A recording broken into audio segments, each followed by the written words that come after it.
Most people think you can spot an unusually intelligent baby right away. You imagine the obvious stuff. Your baby talks early, walks early, stacks blocks like a tiny engineer, points at the moon and somehow seems to know what it is. That's the picture most people carry around. A gifted baby, in your mind, looks easy, bright eyes, calm temperament, fast milestones, the kind of baby relatives brag about at dinner with mashed potatoes getting cold on the plate. But what if that picture is wrong? What if the earliest signs of extraordinary intelligence don't look impressive at all? What if they look exhausting? Your baby cries too much, sleeps too little, startles when the room changes, gets angry at a toy that seems perfectly fine, stares at the corner of the ceiling like something invisible is happening there. And everybody tells you the same things. Colic, phase, spoiled, overtired, sensitive, difficult. You nod because you're tired. So tired your coffee tastes like metal and your shirt has that sour milk smell you stopped noticing 3 hours ago. But deep underneath all of that chaos, something else may be happening. Not something broken, something fast. Your baby's mind may be taking in more, comparing more, reacting more, building more. Before words, before pointing, before anyone has proof. The first signs of a powerful mind don't always arrive as achievements. Sometimes they arrive as overwhelm. Sometimes intelligence begins as a nervous system that cannot ignore the world. Most babies look at something, register it, and move on. A face, a lamp, a moving curtain, a toy with red plastic rings. Quick glance, done. But your baby may not do that. Your baby locks in, not for a second, not for a cute little moment, for minutes. You're holding your baby in the late afternoon, the room half orange from the sun, and there's a thin shadow moving across the wall, maybe from a tree outside, maybe from the ceiling fan. It slides, disappears, returns, and your baby just stares, body still, eyes wide, almost too serious. You wave a rattle nearby. Nothing. You change position, still watching. You say your baby's name in that soft sing-song voice you never planned to use, but now use all day. Still, staring. Psychologists call this extended visual fixation. It sounds cold and clinical, like something written on a clipboard under fluorescent lights. But in real life, it looks stranger, more intimate. It looks like your baby noticing the world has structure. Light changes, edges shift, movement repeats. Something is happening, and your baby wants to keep watching until the pattern gives itself away. Research on infant cognition has linked longer, more focused looking with deeper information processing. Not just staring blankly, processing, taking in details, comparing what just happened with what happened a second ago. Your baby may be asking without words, did that move the same way twice? Did the shadow return? What caused it? You won't hear the question. You just see the eyes. And that's the unsettling part. Early intelligence doesn't always look like action. Sometimes it looks like stillness. A baby who watches longer may be working harder, not performing, not entertaining you, studying. Then there's the crying. The kind that makes your shoulders tighten before it even starts. Not the hungry cry. Not the wet diaper cry. Not the clear, simple, fixable cry. This one feels like weather. It rolls in suddenly, sharp, urgent, almost offended by existence. You check everything. Diaper, temperature, feeding, burp, hair wrapped around a toe, the tag on the onesie, gas, teething, too hot, too cold, too bright, too quiet, too loud. Nothing explains it. And after enough nights, you start wondering if you're doing something wrong. You're standing in the hallway at 2:17 in the morning, rocking back and forth in the dark, counting the steps from the bathroom door to the kitchen because counting keeps you from crying too. 1, 2, 3, turn. 1, 2, 3, Turn. People hear intense crying and assume distress means weakness. But for some babies, intense crying may be tied to a very low sensory threshold. Your baby notices what others filter out. The refrigerator humming behind the wall. A dog barking 2 houses away. The scratchy seam near the wrist. The shift in your breathing when you're tense. The bright stripe of light under the door. The room doesn't feel neutral to your baby. It comes in loud. All of it. At once. A highly sensitive brain is not always a peaceful brain. Filters take time to develop. The young nervous system hasn't learned what to ignore yet. So your baby reacts as if every signal matters, because at that stage, the brain doesn't know what can be safely dismissed. This can look like fussiness. It can sound like anger. But another way to understand it is this. Your baby may be detecting more of the environment than you realize. More light, more sound, more emotional charge. Not broken. Not dramatic. Open. Too open, maybe. And openness can hurt before it becomes a gift. Sleep is where everyone expects a baby to reset. That's the myth, anyway. You feed, you rock, you lower your baby gently into the crib like you're diffusing a tiny bomb. And then, maybe, you get a quiet hour. But your baby fights sleep like sleep is an insult. Eyes fluttering, body tired, yawning, rubbing, clearly exhausted, and still refusing. You know that horrible little moment when your baby is almost asleep and then the eyes snap open. Like, no, not yet. There's more to process. You sit there in the dim room, white noise hissing, one arm trapped under a warm little body, afraid to breathe wrong. And part of you is thinking, why can't you just sleep?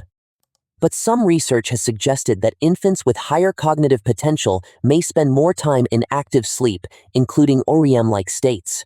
That matters because REM is not empty rest. REM is processing, sorting, integrating. The brain is busy in there. For a baby taking in more during waking hours, sleep may not be a shutdown. It may be a workshop. New sounds, new faces, new patterns, new body sensations. The strange physics of a spoon falling from the high chair for the 10th time. All of it has to go somewhere. So sleep becomes restless. Your baby twitches, sighs, opens eyes, closes them, wakes after 23 minutes like an alarm went off inside the skull. You may feel like you're failing at sleep. You may read schedules, wake windows, methods, charts. You may become fluent in terms you never wanted to know. But disturbed sleep does not always mean something is wrong with your parenting. Sometimes your baby's brain is simply not quiet. Sometimes there is too much being built at night. The house is dark. Your phone is at 4%. Your neck hurts. And inside that tiny head, the lights are still on. You may notice your baby has very strong opinions about people. Not just likes being held. More specific than that. Your baby relaxes with one person and stiffens with another. Smiles at your sister, but studies your neighbor with suspicion. Melts into your chest, then screams the second someone else takes over. Even someone kind, someone gentle, someone trying very hard. People may call it clingy, separation anxiety, spoiled, too attached. But sometimes that intense preference is not just attachment. It can be early social cognition. Your baby is reading the room through the body. Tone of voice, pace of movement, facial tension, the smell of stress, the tiny pause before someone reaches out. The difference between a confident hold and a nervous one. You know how some people pick up your baby like a sack of laundry? Your baby knows too. You can feel it happen. A little back arch, a turn of the head, fingers opening and closing against your shirt. Your baby is not just asking, "Do I know this person?" Your baby may be asking, "Is this person predictable, safe, calm, matched to me?" That's a deeper question. Early intelligence is not only about objects and numbers and shapes. Social intelligence starts early too. Before language, your baby is already mapping people. Who responds quickly? Who gets too loud?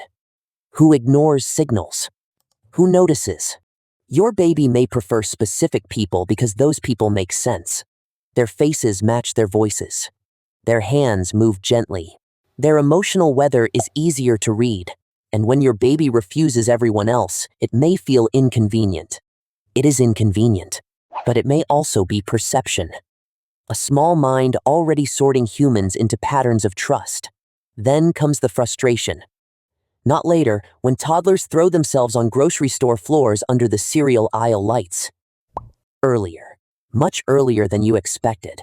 Your baby grabs a toy, shakes it, drops it, hits it, stares at it, then suddenly gets furious. The cry is different. Not pain. Not fear. Anger. Tiny, red-faced, full-body anger. You offer the toy back. Wrong. You show how it works. Worse. You try a different toy. Betrayal. It can look ridiculous from the outside. A baby mad at a plastic giraffe. But from the inside, something more interesting may be happening. Your baby expected an outcome. The toy should move this way. It should make that sound. It should respond. It should fit. It should open. It should do what the mind predicted. And when it doesn't, frustration erupts. That means there was a prediction. There was a goal. There was a mismatch between expectation and reality. That is the beginning of executive function. Planning, testing, adjusting, holding an outcome in mind and noticing when the world refuses to cooperate. Your baby may have cognitive expectations before the motor skills exist to carry them out. That gap is brutal. Imagine knowing what you want but not having the hands for it. Imagine seeing the solution but being trapped inside a body that can't execute. The fingers don't obey. The balance isn't there. The toy is stupid. Gravity is rude. So your baby screams. Not because nothing is happening, because too much is happening, and the body can't keep up with the mind. That kind of frustration is not random. It may be the sound of intelligence hitting a wall. Here's the part that flips everything. The signs that fill parenting forums with worry are often the same signs that can point toward unusual depth. Excessive crying, disrupted sleep, hypersensitivity. Frustration. Selective bonding. You type these things into search bars at midnight with one thumb, your baby finally asleep on your chest, your own body frozen because moving would ruin everything. And the internet gives you labels. High needs. Difficult. Intense. Demanding. Bad sleeper. Velcro baby. Sensitive baby. You read the words and feel a strange mix of relief and shame. Relief because at least there's a name. Shame because the name sounds like blame. Difficult. That word follows some babies around before they can even sit up. But what if difficult is sometimes the wrong translation? What if the better word is deeper? A deeper nervous system. A deeper response to sound. A deeper need for coherence. A deeper awareness of people. A deeper frustration when the world doesn't match the model forming inside the mind. This doesn't make it easy. Let's be honest.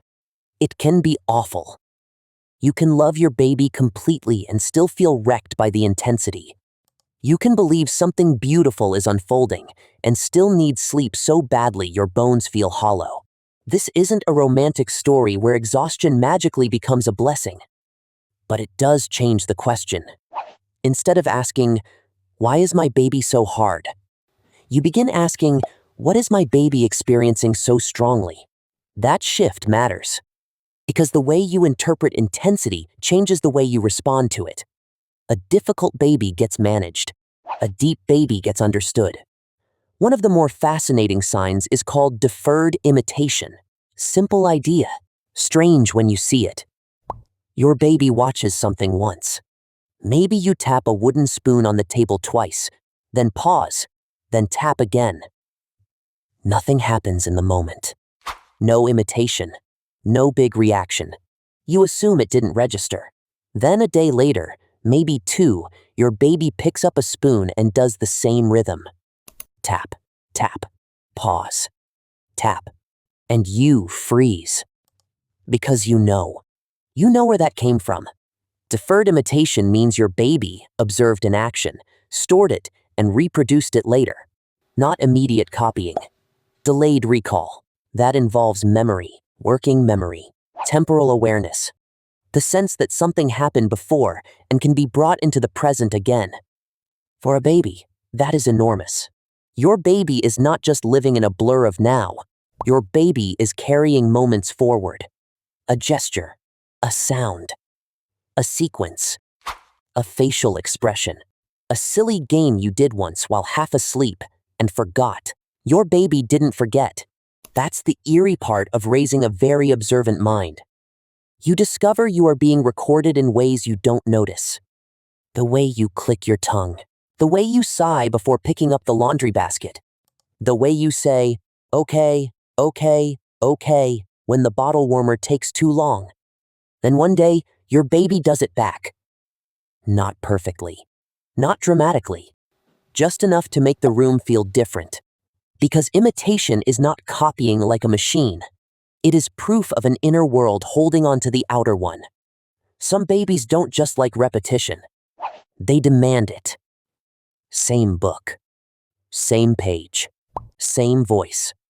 If you skip a line, your baby notices. If you turn the page too quickly, protest. If the bedtime routine changes order, bath before pajamas instead of pajamas before bottle, or the wrong blanket, or the song missing the little hum at the end, the whole system collapses. People joke about it. Your baby is so particular. And yes, maybe. But pattern obsession can be a sign that your baby's brain is building internal models. A model is just a mental map of how things work. First this, then that. If this sound happens, that face appears. If the ball rolls behind the chair, it may come out on the other side. If the book opens, the brown bear appears before the red bird.